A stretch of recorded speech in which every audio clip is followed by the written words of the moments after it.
No. You said this. When I hear or see something musically or artistically sometimes, I am overwhelmed emotionally. Does anyone else get this way? Especially with music, I get this way. I often get goosebumps or even tear up when I hear something I feel is really good. Mm.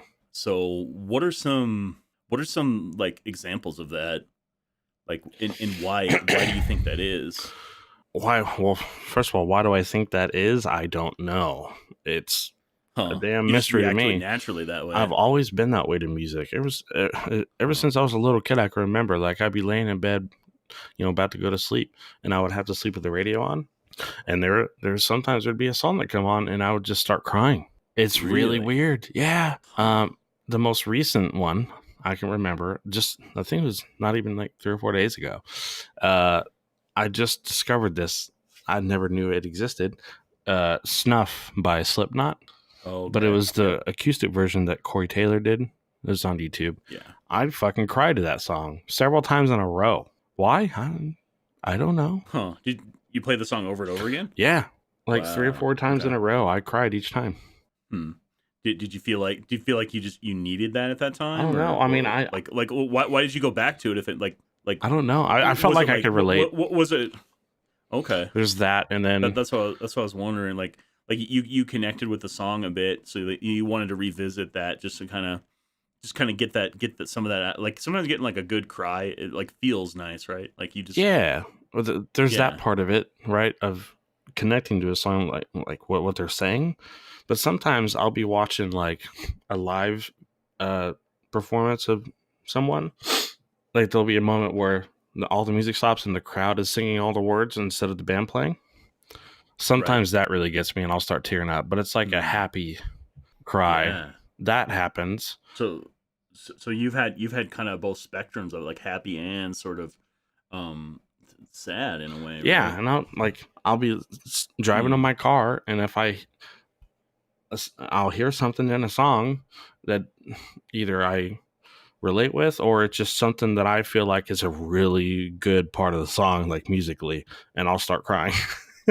I'm a big baby, pretty much, let me tell you. Like the bridge to Heaven by Angels and Airwaves gets me every time. Doesn't mean I cry every time. It just makes me feel like a certain way. You start to feel a little wispy-eyed, just every time. You feel a little bit weak, right? A little bit weak, and you're kinda, yeah. I don't know, like something. Just is it a calming effect, or is it like what is it? It's either, like I said, this. If I relate to it, it makes me sad, whatever, or it just makes me completely like overwhelmed with. Feel like happiness. It's like a super happy cry. Like you're just like you're like blissful and like just it's like fuck this sounds so good. You know.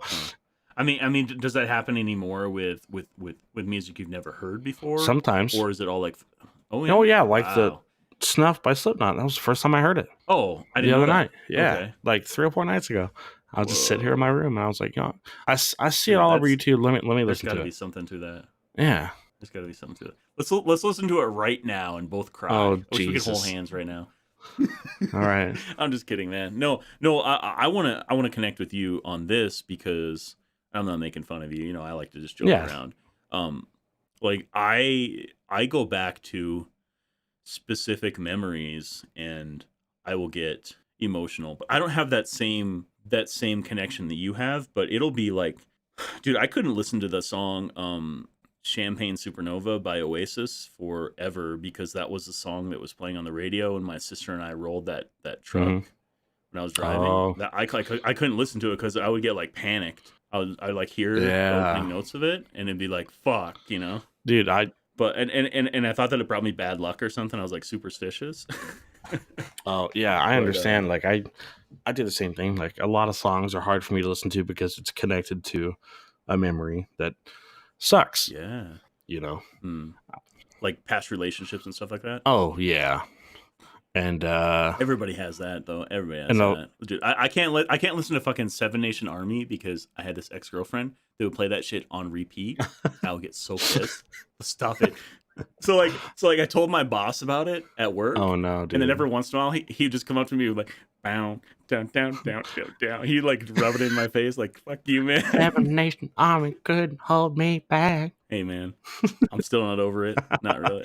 Well, it's like, yeah, I can't. It's hard for me for some reason to listen to Carousel by Blink or Stay Together for the Kids by Blink, because my best friend of fourth grade since fourth grade, Aaron, he passed away 7 years ago. He did? Yes, in a car accident. He drove drunk like an idiot, flipped his car, and it caught fire, and he couldn't get out of the car. Oh no. Yeah. So I'm sorry, man. No, that's fine, dude. I mean, but that song was like, that was the first fucking song that you learned with him. And then for some reason, the second song, I don't know why, it just reminds me of him. I don't know. Yeah, that's tough, dude. I know of people that like even certain bands I like won't listen to because that was like the band that they connected with their friends. Yeah. Similar thing that they had this thing. And it's like hard for them to even, and it might not even be like it's like a band that you wouldn't even expect, you know? It's like like Mushroom Head. Like I've never like listened to Mushroom Head again. ICP. I can't listen to ICP because you know. We were fucking juggalos for a hot minute in high school though. A lot of my friends were juggalos in middle school. I'll admit that. I was just like a hanger on. I didn't do like the makeup or anything, but I was like listening to the music as everybody else was. Cotton Candy. That was one of those songs. These guys are. I was like, damn, these guys are into some. There's something. There might be something to this. They're like, whenever it was like each one of the albums was like they call it like the Joker's card or something like that.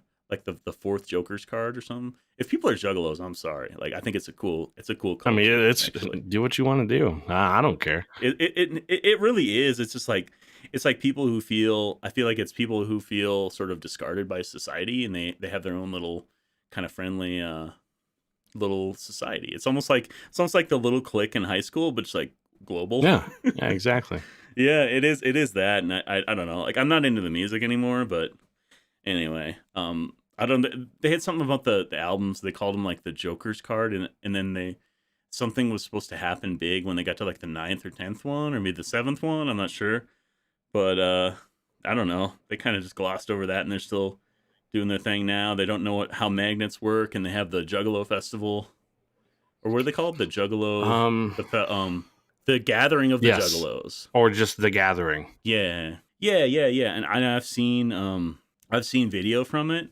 And yeah, it's like debaucherous and everybody's like, you know, into some crazy shit, but it's not like hateful or anything, you know? No, it's they're like, just hanging out, dude. They're hanging out and they're bonding over the shit that they like. Yeah. They're pretty crazy. They get pretty wild, but you know, as long as they're not hurting people, them. It's cool with me. God bless them. Well, they were like classified as a gang or something by the dude. Yeah, the Juggalo. That's so stupid. It's weird. It's so stupid. Like, let kids be kids, man.